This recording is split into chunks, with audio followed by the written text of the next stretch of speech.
Hello and welcome to the HGC or Hardcore Gamers Club, your safe spot for all things gaming. Yesterday my video card went out. Thought it might be nice to show you a little bit of proof of concept and talk about bolting, because a lot of people say PCs use bolts and that it's okay. I'm going to show you the difference between the PCs using bolts and your Xbox. Okay, the last couple of times that I cleaned out my computer, I forgot to clean out my video card, and that's a no-no. I've been so busy doing everybody else's work on their game systems and stuff. This is NVIDIA GeForce 8800 GTS OC. Alright, now I already blew this out and pretty much disassembled it before I thought about breaking out the other camera, because obviously the PC wouldn't make a video because the video card was broke.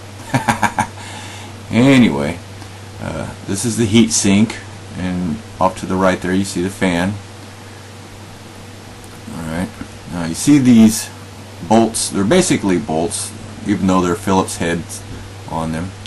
Right. They do have a spring beneath them, so they are spring tensioned, and you see a lot of other bolts around. We'll talk about them in just a moment. Okay. We're going to take this apart. Like I said, I already cleaned it up. Okay. Now you see that little ring around the large chip there, and then how close the bolts are to it. That's to prevent it from crushing the motherboard in or bowing it, ripping off the solder balls. Xboxes don't have anything like that, and the size of this chip is such that it ain't like it's not going to sit flush. Now see, your Xbox chip is a little bit more like this one. Okay.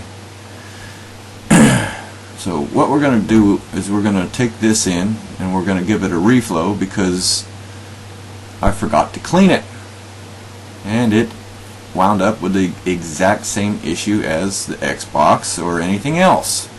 Like I told you, it has nothing to do with the leaded solder or lead-free solder. It don't have to do with manufacturing flaws with X clamps and stuff. It's simply heating and cooling to an excess that crystallizes and cracks the solder.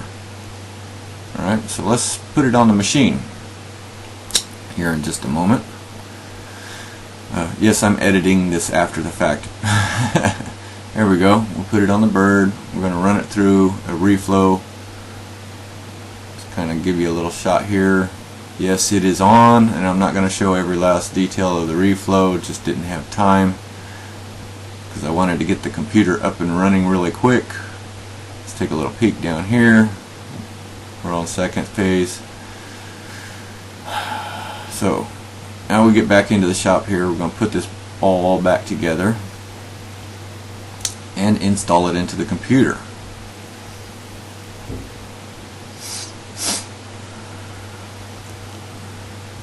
Okay.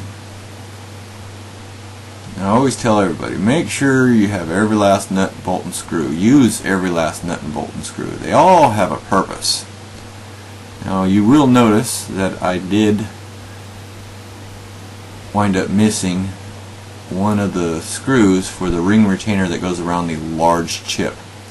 It's not all that necessary, but I will be looking for that screw because I dropped it and I couldn't find it. But it will be put back in.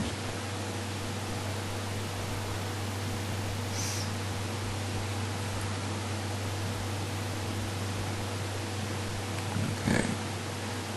Now this video you're seeing now is from the camera itself. You notice the difference in quality. There's my oops, forgot the little ring retainer screw. So there you go, all up and running. And okay, so what have we learned from this?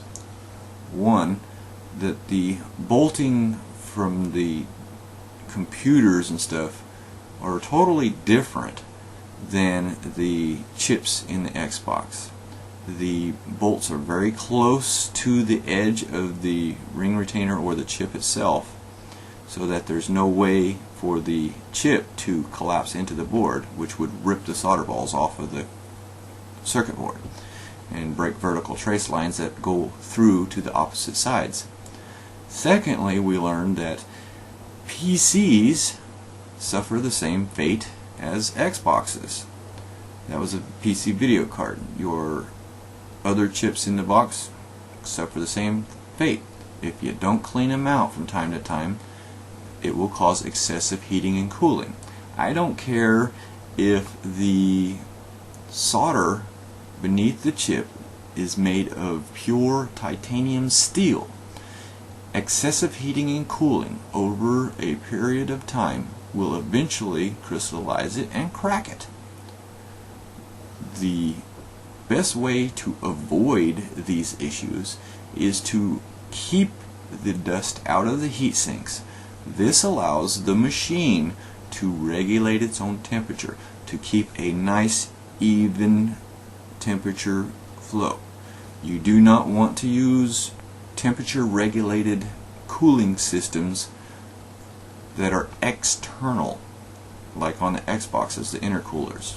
They sell them, they say thermal regulated. It'll turn on if your box starts to overheat and shut down when it's back to cool.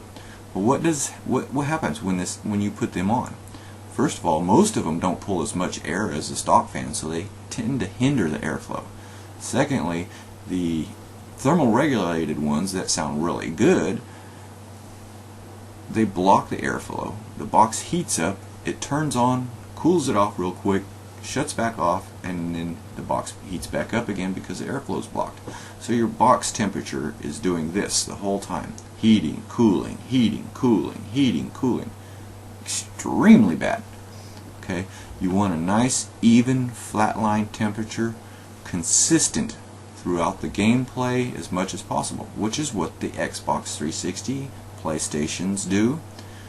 But if your fans and heat sinks are clogged with dust, instead of reaching its normal operating temperature and then keeping nice and cool, the box goes way high in the temperature and the fans start running louder, and that's your best or number one early warning indicator of problems. Your fans, if the fans increase in speed and start running abnormally loud, you know that you have one of two issues: thermal paste drying out or dust buildup.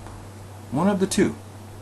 Okay, and possible a third one where your thermal regulator itself is going bad, but with all likelihood it's going to be dust buildup or drying thermal paste. Okay, so you don't want that box shooting way to the top side and staying just below its shut off and then coming down when you shut the game system off, and doing that over and over to an excessive amount. You want it to go up, stay even, and then cool down.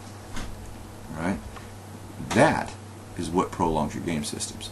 That is what would prolong your laptops. Laptops are the same. People buy these laptop coolers and they wonder why their laptops don't last any longer than they did when they didn't have the laptop coolers.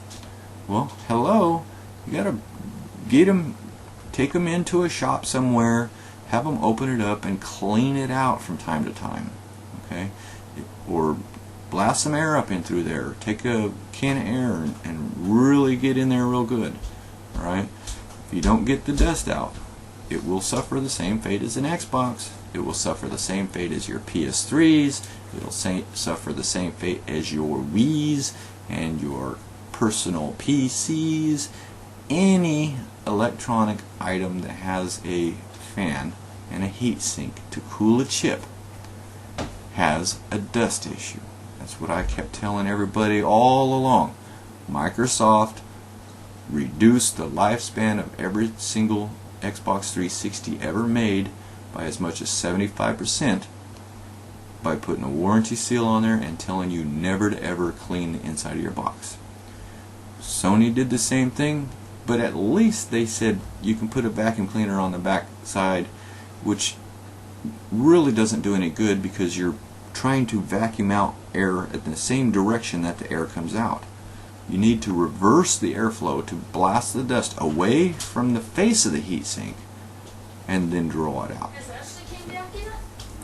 So stay safe, happy gaming everybody, and until next time, keep your game systems clean. I have videos for cleaning and maintenance. I'm going to be putting cleaning and maintenance up for pretty much all of the game systems as I get them coming in. So take care.